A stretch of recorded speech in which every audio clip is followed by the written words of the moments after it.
नमस्कार दोस्तों, मैं अजय चार फिर से एक बार आपका हार्दिक स्वागत करता हूं श्री कनी क्लासेस के यूट्यूब चैनल पर। हम संवैधानिक विकास पढ़ रहे थे और संवैधानिक विकास के अंदर अपन ने जो ईस्ट इंडिया कंपनी थी उसका कुछ भाग आगे बढ़ाया था और ईस्ट इंडिया कंपनी ने कहाँ कहाँ पर अपने अधिकार किए थे, कहाँ कहाँ पर अपने व्यापारिक केंद्र स्थापित किए थे, वो चीज़ अपन पढ़ चुके हैं। ठीक है, अब आज अपन ने मैंने जैसे लास्ट वीडियो में कहा था कि आगे से अपना जो नेक्स्ट वीडियो आएगा उसमें अपन 73 से मतलब 1773 का जो रेगुलेटिंग एक्ट है वहाँ से एक अपन विधिवत रूप से शुरुआत करते हैं, जो कि एक संवैधानिक विकास की पहल या शुरुआत वहाँ से मानी जाती है।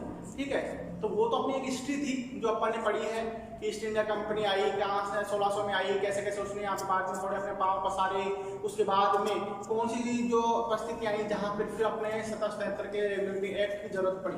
ठीक है, तो उन्हीं सब चीज़ों को देखते हुए आज अपने क्लास शुरू करते हैं। देखिए जैसे आज अपना शुरू होगा 1773 का रेगुलेटिंग एक्ट। 1773 का रेगुलेटिंग एक्ट। एक्ट मीन्स क्या होता है? कानून, आप लोग सब जानते हैं। तो मतलब 1773 का रेगुलेटिंग एक्ट आया तो ये क्या था? फर्स्ट अपने को पता होना चाहिए रेगुलेटिंग मतलब नियंत्रण। रेगुलेटिंग का मतलब क्या है? नियंत्रण। तो अब अपन बात करते हैं कि 1773 रेगुलेटिंग एक्ट किसने पारित किया था, किसके कार्यकाल में आया था, कहां से आया था और क्या उद्देश्य थे इसके, उन्हीं सारी बातों को अपन जिक्र करते हैं। देखिए, ब्रिटिश प्रधानमंत्री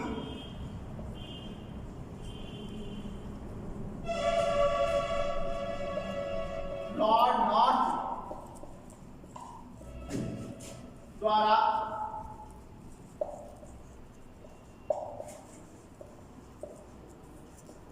स्वीकृत कानून क्या था? ये ब्रिटिश प्रधानमंत्री लॉर्ड नॉर्थ द्वारा स्वीकृत कानून था। दूसरी बात इसमें करें कि इसका उद्देश्य क्या था, तो अगर अपन बात करते हैं उद्देश्य की, तो इसका उद्देश्य था साहब कि आपकी जो ईस्ट इंडिया कंपनी है इसके ऊपर ब्रिटिश संसद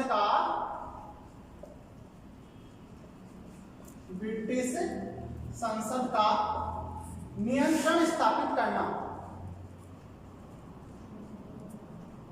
नियंत्रण स्थापित करना, समझिए इसको, पूरा जो प्रोसीजर अपना है। 1773 में अपना रेगुलेटिंग एक्ट आया, किसके कार्यकाल में आया? ब्रिटिश प्रधानमंत्री लॉर्ड नॉर्थ द्वारा स्वीकृत कानून है। इसका उद्देश्य क्या था? उद्देश्य था ईस्ट इंडिया कंपनी का ब्रिटिश संसद पर नियंत्रण स्थापित करना, मतलब ब्रिटिश संसद द्वारा इसके ऊपर नियंत्रण स्थापित करना। क्यों? उस चीज को समझिए कि इसकी जरूरत क्यों पड़ी और आखिरकार ऐसा क्यों हुआ। देखिए, जैसे आपको पता है अपन ने शुरू में पढ़ा था ईस्ट इंडिया कंपनी यहाँ पर किस उद्देश्य से आई थी? व्यापार करने के उद्देश्य से यहाँ पे आई थी। पर क्या ये व्यापार कर रही थी? नहीं कर रही थी।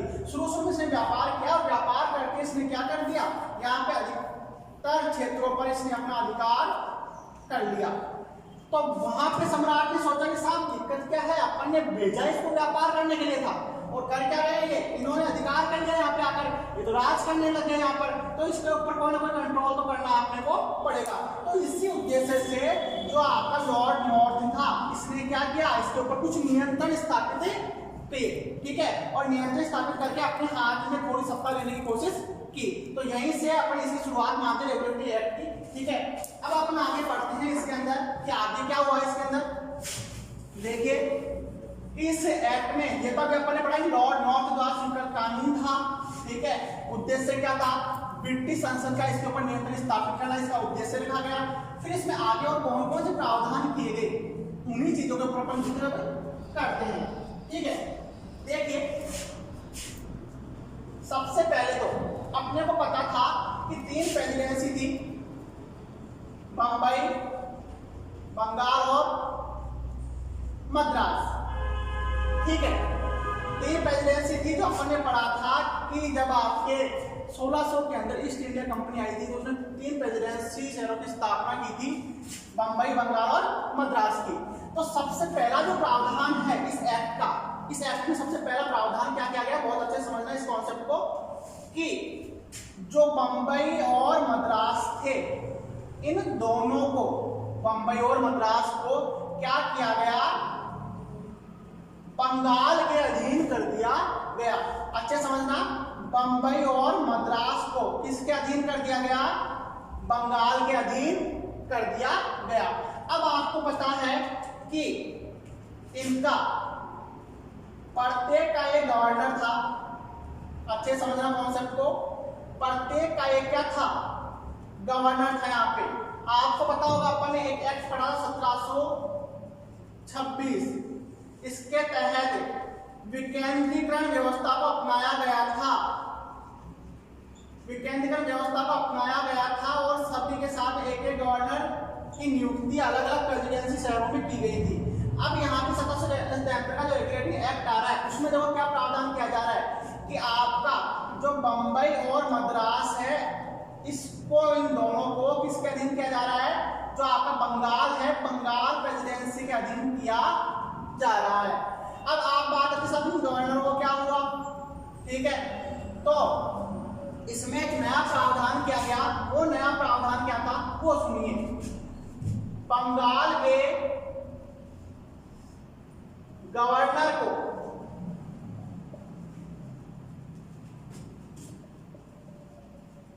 गवर्नर जनरल बना दिया गया।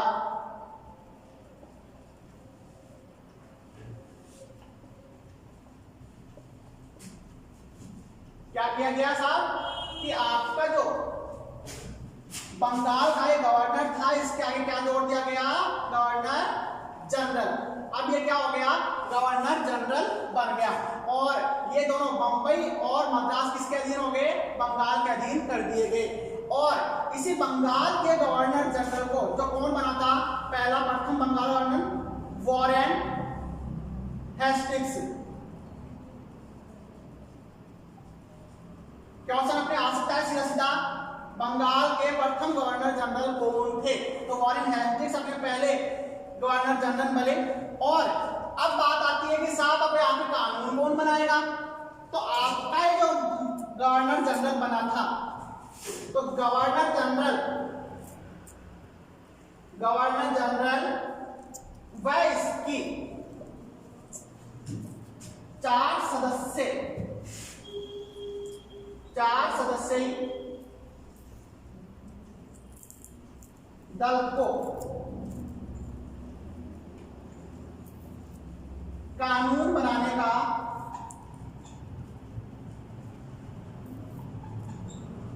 अधिकार दिया गया।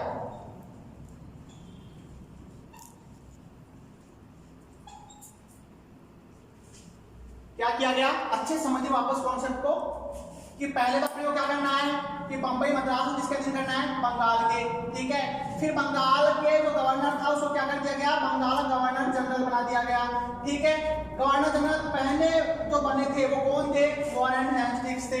अब बात आती है कि इन तीनों प्रेसिडेंसी में कानून कौन बनाएगा, तो साहब कानून बनाएगा गवर्नर जनरल व इसकी 4 सदस्यीय जो परिषद थी वो इसके अंदर कानून बनाएगी। तो ये अपना था इसका पहला प्रावधान, ठीक है। अब बात करते हैं नेक्स्ट प्रावधान की, कि नेक्स्ट प्रावधान इसके अंदर क्या आया उसको अपन देखते हैं, क्योंकि इसमें जो अपना 1773 आया था इसमें कुछ प्रावधान थे, तो उन प्रावधानों के ऊपर अपन बहुत गहराई से अध्ययन कर रहे हैं कि कौन कौन से प्रावधान किस प्रकार से क्वेश्चन कहीं से भी अगर पूछा जाए आपको तो आप उसका आंसर दे सकें। क्योंकि अगर आप अपना कॉन्सेप्ट क्लियर होगा तो आपको आंसर देने में कोई समस्या नहीं आएगी। बस ये है पूरे प्रावधानों को आपको अच्छे से पता होना चाहिए। अब दूसरी बात करते हैं सब, दूसरा प्रावधान क्या आया, तो वो देखते हैं दूसरा प्रावधान क्या था। 1774 में कलकत्ता में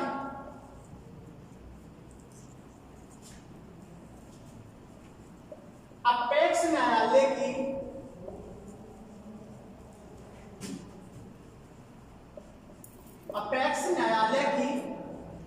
स्थापना की गई। सामान्य अपेक्ष न्यायालय क्या था और किस प्रकार से इसका प्रावधान था? 1774 में अपेक्ष न्यायालय की स्थापना की गई। इसमें कौन कौन थे? इसमें एक मुख्य न्यायाधीश,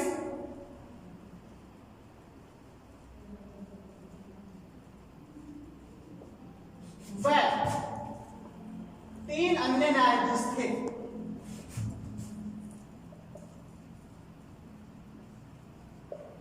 3 अन्य न्यायाधीश थे। समझिए कॉन्सेप्ट को कि 1774 में अगर पहला प्रश्न, सबसे पहला तो समझ में ये आता है कि सर्वप्रथम न्यायालय की स्थापना जो ब्रिटिश काल के दौरान की गई थी, कब की गई थी? 1774 में की गई थी साहब। किसी की थी? अपेक्ष न्यायालय की स्थापना की गई थी। कितने सदस्य थे साहब? तो इसमें सदस्यों का साफ साफ अपने को याद रखना है, एक मुख्य न्यायाधीश व 3 अन्य न्यायाधीश। ये बात अच्छे से आप गौर से सुन लेना, इस बात को अच्छे से नोट कर लेना। एक मुख्य न्यायाधीश था और 3 अन्य न्यायाधीश थे। ठीक है, अब बात करते हैं कि साहब कौन था, कि कौन मतलब मुख्य न्यायाधीश जो बना था वो कौन था? तो आपका sir Elijah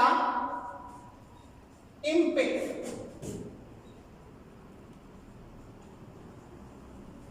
sir Elijah Impey को मुख्य न्यायाधीश बनाया गया था 1774 में अपेक्ष न्यायालय के दौरान। Sir Elijah Impey. क्वेश्चन आ सकता है सीधा सीधा कि पहला मुख्य न्यायाधीश जो बनाया गया था वो कौन था? सर एलिजा इम्पे था।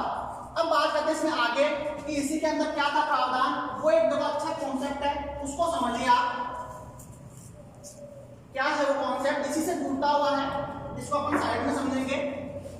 इसमें एक बात और दे रखी है आपके कि ये जो था अपेक्ष न्यायालय, अपेक्ष न्यायालय सबसे बड़ा अपीलीय न्यायालय नहीं था। अपीलीय न्यायालय नहीं था। समझिए इस बात को, अपील न्यायालय क्यों नहीं था। इसके लिए अपना वर्तमान परिदृश्य को देखते हैं। देखो कि वर्तमान परिदृश्य जो अपना है वो क्या है।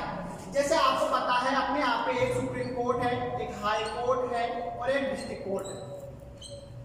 कॉन्सेप्ट समझना अच्छे से।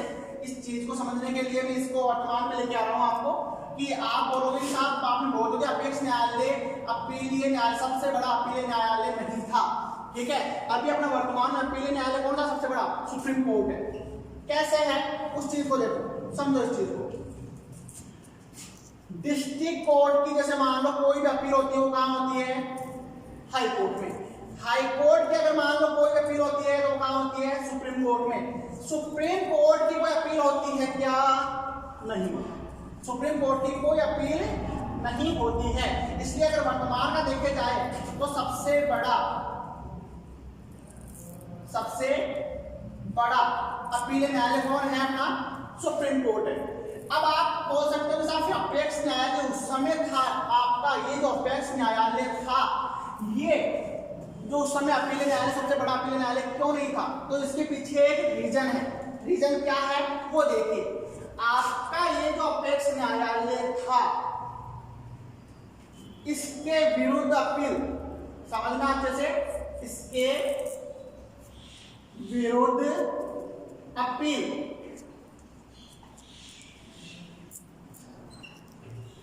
प्रीवी काउंसिल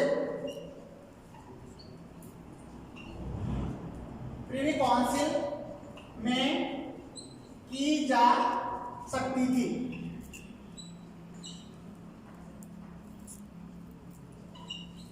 प्रीवी काउंसिल में अपील की जा सकती थी। अब बात आती है अपने साथ कि प्रीवी काउंसिल क्या थी। सीधी सी बात है, मन में क्वेश्चन बनेगा कि आपका ये जो अपेक्ष न्यायालय था इसके विरुद्ध अपील कहां पे की जा सकती थी? प्रीवी काउंसिल में की जा सकती थी, ब्रिटेन की प्रीवी काउंसिल। अब ये क्या थी? आज के हमारे जो मंत्री परिषद है, अच्छे समझ लेना इसको, प्रीवी काउंसिल को। वर्तमान में हमारे यहाँ पे जो मंत्री परिषद है उस समय ब्रिटेन में ऐसा ही रूप जो था मंत्री परिषद का, उसको क्या बोलते थे? प्रीवी काउंसिल बोलते थे। कौन सी को? मंत्री परिषद को। ठीक है, अब अपने मन में क्वेश्चन आ सकता है कि साहब जो मंत्री परिषद को बोलते मंत्रिमंडल, वर्तमान जो मंत्रिमंडल है उसको क्या बोलते थे?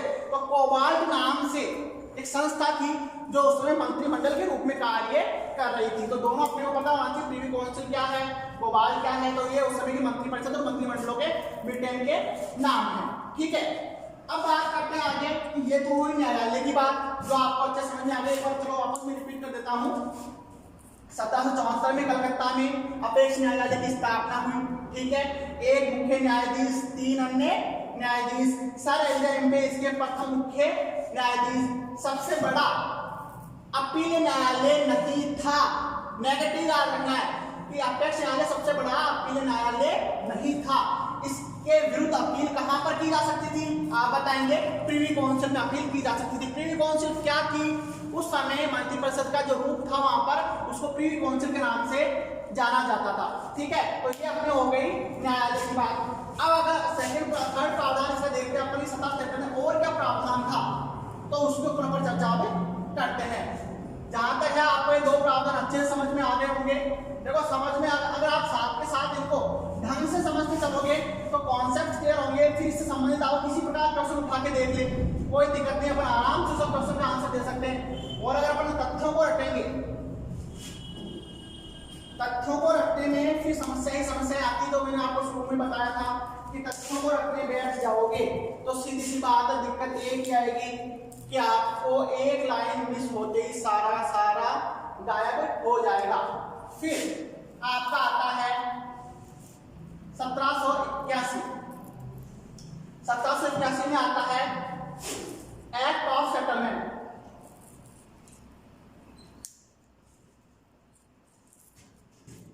एक्ट ऑफ सेटलमेंट 1781 के एक्ट ऑफ सेटलमेंट के अंदर क्या क्या प्रावधान किया गया कि आपको बताया कि प्रेसिडेंसी कितने थे? 3, बंगाल, बंबई और मद्रास। ठीक है, इस एक्ट ऑफ सेटलमेंट में क्या किया गया? बिहार व उड़ीसा को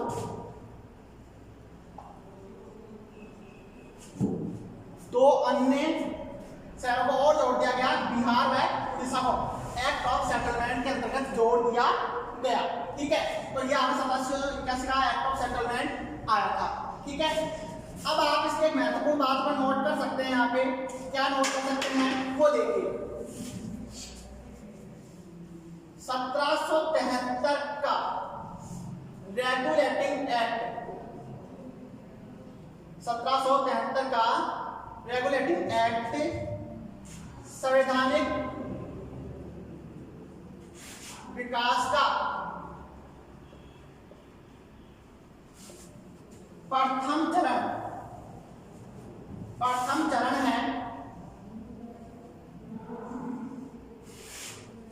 किंतु अगर बात करें अपन वास्तविक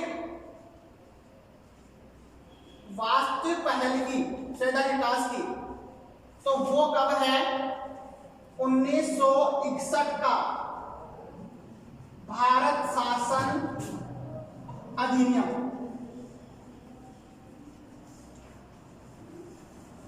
ठीक है, दोनों बातें अच्छे से नोट कर लीजिए आप। 1773 का रेगुलेटिंग एक्ट संवैधानिक विकास का प्रथम चरण माना जाता है, प्रथम प्रयास माना जाता है, सर्वप्रथम प्रयास माना जाता है।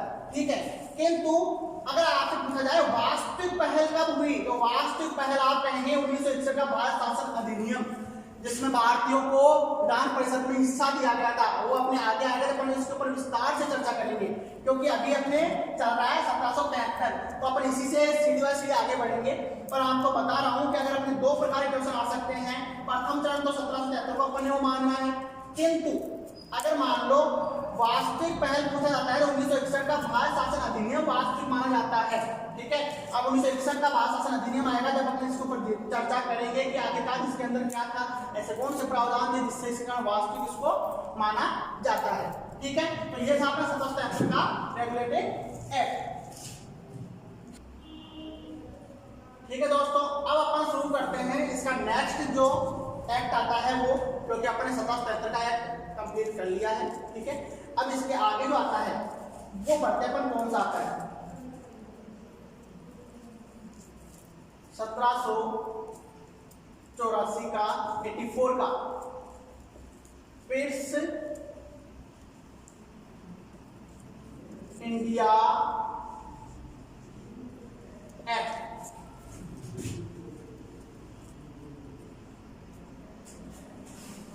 क्या था देखिए, फर्स्ट तो ये अपने को ये होना चाहिए कि साहब आया कहां से, कौन से प्रधानमंत्री कार्यकाल में आया, वो अपने को, तो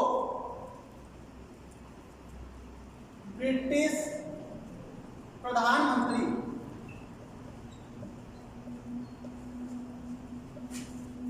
विलियम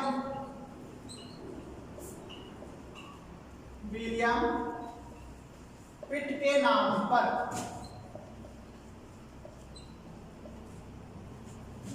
इस एक्ट का नाम रखा गया, इस एक्ट का नाम रखा गया। अब इसके अंदर आगे प्रावधान क्या है वो देखिए कि इसके अंदर कौन से प्रावधान जोड़े गए। इसमें एक मुख्य प्रावधान था जो क्या था वो देखिए, कंपनी के कार्यों को व्यापारिक व राजनीतिक, ये सबसे मुख्य लाइन है इसकी, व्यापारिक व राजनीतिक दो भागों में बांट दिया गया।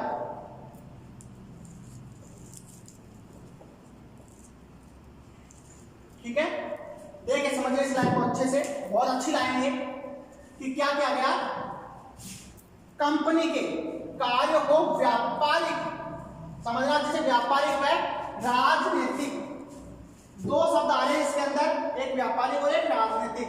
आपको पता है पहला कार्य क्या था कंपनी का, व्यापारिक, ठीक है, व्यापार करने के उद्देश्य से आए थे यहाँ पे। दूसरा, अब यहाँ पे नया शब्द जोड़ दिया राजनीतिक, मतलब अब क्या कर सकती है कंपनी, राजनीति भारत में करना शुरू कर देगी, ये अधिकार इसको आ रहा है साहब। देखिए क्या व्यवस्थाएं की गई इसके लिए, उसको देखते हैं अपन। विलियम पिट जो प्रधानमंत्री था, इसके नाम पर तो क्या हुआ था, इसका नामकरण हुआ था। इसके बाद में क्या किया गया, कंपनी के कार्यों को दो भागों में बांट दिया गया, पहला कौन सा, व्यापारिक, दूसरा कौन सा, राजनीतिक। अब आगे देखिए क्या प्रावधान किए गए।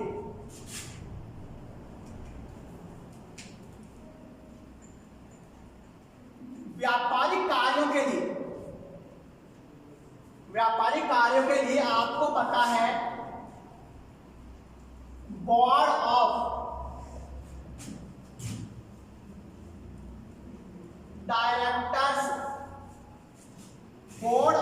डायरेक्टर्स का निर्माण पहले से ही हो रखा था। तो व्यापारिक कार्य इसी को दिए गए कि बोर्ड ऑफ डायरेक्टर्स जो ऑलरेडी है उसको व्यापारिक कार्य दिए गए। अब बात आती है आपकी कि राजनीतिक कार्य, कि सब राजनीतिक कार्य भी क्या इसी बोर्ड ऑफ डायरेक्टर्स को ही दिए गए या कोई अन्य प्रावधान किया गया था। तो इसका था साहब दूसरा दल आया था एक, समझिए इसको, बोर्ड ऑफ कंट्रोलर।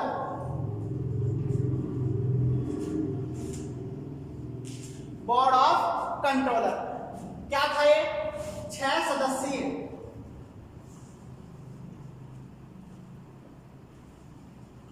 दल बनाया गया या मंडल आप इसे कह सकते हो। 6 सदस्यीय मंडल आया।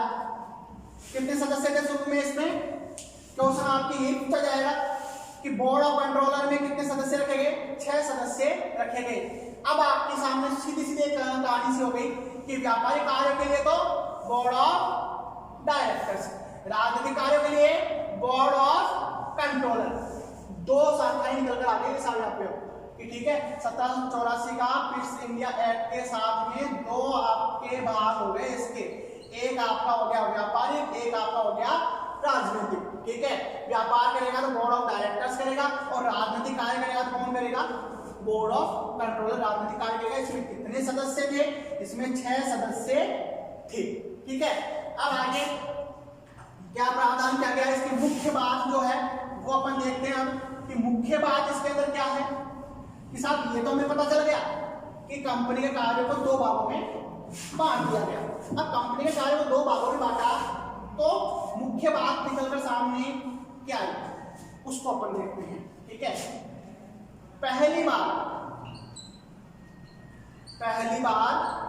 कंपनी के कार्यों के संबंध में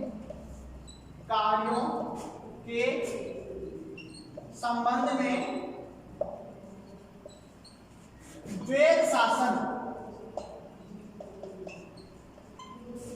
जिसे अपन कह सकते हैं दोहरा शासन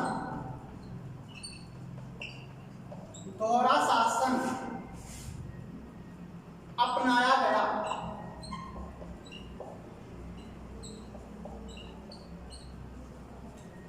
अच्छे सुनो इसको। पहली बार कंपनी के कार्यों के संबंध में कंपनी के कार्य के संबंध में द्वैध शासन मतलब दोहरा शासन अपनाया गया। अब मैं यहाँ पे बात कर रहा हूं कंपनी के कार्यों के संबंध में। इस लाइन को नोट करना आप अच्छे से। कंपनी के कार्यों के संबंध में, न कि शासन के संबंध में। अपने आपको पता होगा 2 एक्ट आएंगे। एक आपका आएगा 1919, दूसरा आएगा 1935। प्रांतों में द्वैध शासन, और दूसरा आपके आएगा 1935 केंद्र में द्वैध शासन। ठीक है, इस चीज को ध्यान रखना आपको अच्छे से कि आपका ये जो आपका 1784 में हुआ है फिर इंडिया एक्ट के तहत ये कंपनी कार्य के संबंध में दोहरा शासन हुआ है। ठीक है, और अपने जो ये आगे आएगा प्रांतों में द्वैध शासन, केंद्र में द्वैध शासन, ये 1919 के अधिनियम से 1935 के अधिनियम से आएंगे जो अपन आगे बढ़ेंगे डिटेल से। तो ये क्वेश्चन को अच्छे से फॉर्मेट को अच्छे से समझना। ये सिर्फ कंपनी कार्य के संबंध में बात है। यहाँ पे द्वैध शासन को लेकर कंपनी कार्य को 2 भागों में बांटा है, व्यापार करने का कार्य और राजनीतिक कार्य। ठीक है, उनको कंपनी कार्य के संबंध में दोहरा शासन आया है, ना कि प्रांतों में और केंद्र में। अगर अपने क्वेश्चन आता है कि प्रांतों में द्वैध शासन कब लागू हुआ तो अपने को 1919 करना है, केंद्र में द्वैध शासन कब लागू हुआ तो 1935 अपने को करना है। ये दोनों क्वेश्चन बहुत इंपॉर्टेंट है, बार एग्जाम में पूछे जाते हैं। ठीक है, तो आप कहीं 1784 नहीं कर दे, ये याद रखना आप अच्छे से। ठीक है, फिर इसके अंदर नेक्स्ट प्रावधान क्या किया गया वो भी एक बार समझ लीजिए आप कि इसमें एक और प्रावधान किया गया था। वो क्या था? ईस्ट इंडिया कंपनी भारत के जिन क्षेत्रों के ऊपर मान लो व्यापार कर रही थी या अधिकार जमाए बैठी थी, ठीक है, अधिकार जमाए बैठी थी, उन क्षेत्रों को अब से क्या कहा जाने लगा? ब्रिटिश अधिकाराधीन क्षेत्र। ये एक नया परिवर्तन किया गया था। अच्छे से सुनना कि कॉन्सेप्ट क्या है कि साहब ये भारत है। अब जैसे मान लो इतने हिस्से के ऊपर मान लो उन्होंने ईस्ट इंडिया कंपनी ने क्या कर रखा है? शासन कर रखा है, अधिकार कर रखा है, व्यापार करने की वजह से यहाँ पर एक प्रकार से कब्जा जमाए बैठे हैं। तो इस क्षेत्र को नया नाम क्या दिया गया? सेक्टर ब्रिटिश अधिकाराधीन क्षेत्र। की मतलब कि ये क्षेत्र किसके अधीन है? ब्रिटिश सरकार के अधीन है। ये प्रावधान इस एक्ट के अंतर्गत किया गया था। ठीक है, तो ये रहा आपका 1784 का पिट्स इंडिया एक्ट। इसमें क्या करना है अपने को? इतनी सी बात ध्यान रखनी है कि कंपनी के कार्य को 2 भागों में बांटा गया है। एक बोर्ड ऑफ डायरेक्टर जो कि व्यापार के लिए आया था, बोर्ड ऑफ कंट्रोलर जिसमें 6 सदस्य थे, राजनीतिक कार्य के लिए आया था। ठीक है, इसे दोहरा शासन अपन बोलते हैं। कंपनी कार्य के संबंध में दोहरा शासन आया। और तीसरी बात इसमें मुख्य बात ये बताई गई है, ईस्ट इंडिया कंपनी ने जिन क्षेत्रों के ऊपर अधिकार कर रखा था उन क्षेत्रों को अब से क्या बोला जाने लगा, ब्रिटिश अधिकाराधीन क्षेत्र। ठीक है, तो ये अपने आज के 2 एक्ट थे और इन एक्टों के माध्यम से अपन ने इसकी संविधान विकास की पहल को आगे बढ़ाया। ठीक है, और इस वीडियो की जो आगे श्रृंखला रहेगी, या एक प्रकार से अपन कह सकते हैं कि संविधान विकास की आगे श्रृंखला, वो अपन नेक्स्ट वीडियो में करेंगे। धन्यवाद।